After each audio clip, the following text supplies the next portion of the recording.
a former police chief, 80 felonies, has 80 felonies, still was able to get a job at an auto body shop and got caught stealing from the auto body shop. Put up the picture. It's an unbelievable story. There's significant background here.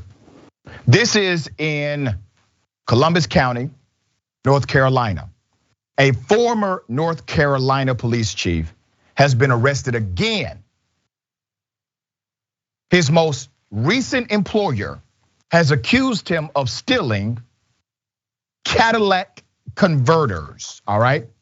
Okay, the former police chief, Anthony Spivey, was arrested in Tabor City. After Chief Donald Dowless said a body shop where Spivey had been working reported 2 catalytic converters were stolen sometime during the Christmas holidays, all right? Now remember, he has 80 felonies. He gets a job. He's a former police chief. Now why does he have 80 felonies on his record? ABC affiliate WWAY is reporting the stolen parts were found at Chief Spivey's home. And police say he admitted to the thefts. He's been charged with larceny by employee and was jailed under a $10,000 bond. Now, this chief, former chief, 36 years of age, is awaiting trial on more than 8 felony charges from a 2021 arrest. He is accused, get this, of embezzling state property evidence, trafficking opium, heroin, and trafficking by fraudulent or forging prescriptions. He was their chief of police. He is also accused of embezzling funds meant for the family of a boy battling cancer. What a POS, right? Investigators said he took $8,000 intended for the family of Philip Tanner Buffkin, who died of leukemia in 2019. Spivey also allegedly stole and sold 5 guns from the Chadbourn Police Department between 2019 and 2021. So this guy has years, right? Years of corruption, theft, selling drugs, but he was still the police chief. You know, they recently charged him. And after he gets charged with 80 felonies, he lands another job while being charged with 80 plus felonies. And at the new job, he's stealing from the new job. Now, when things came up missing, they knew exactly who did it, right? That's why they went to his home.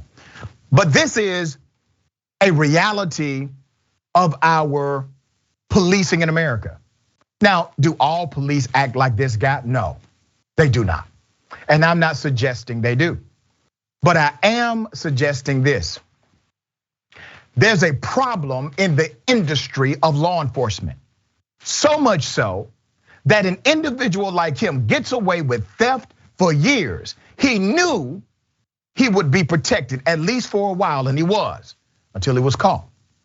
But you have to think about the amount of crimes he committed in order to be charged with 80 plus felonies.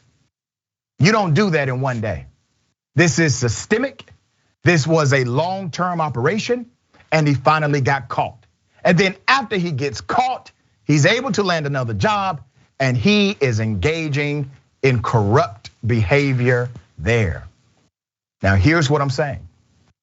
Why do we have so many police officers who are engaged in corrupt activity?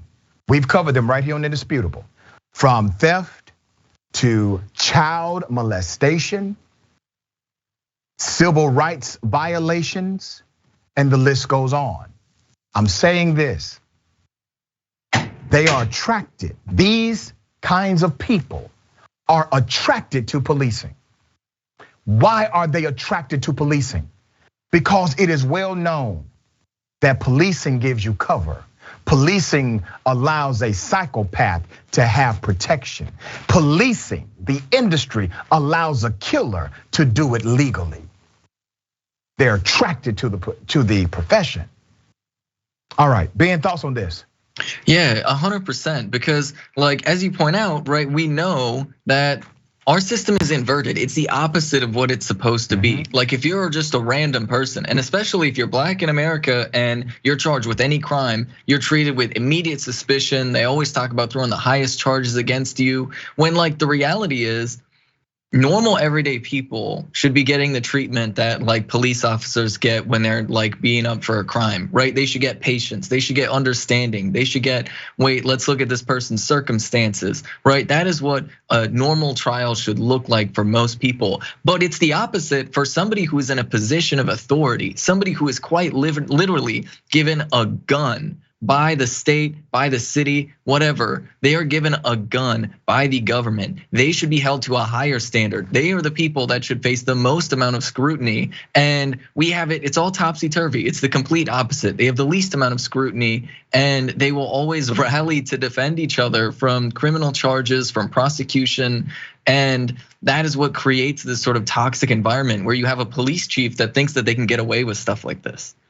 Very well said.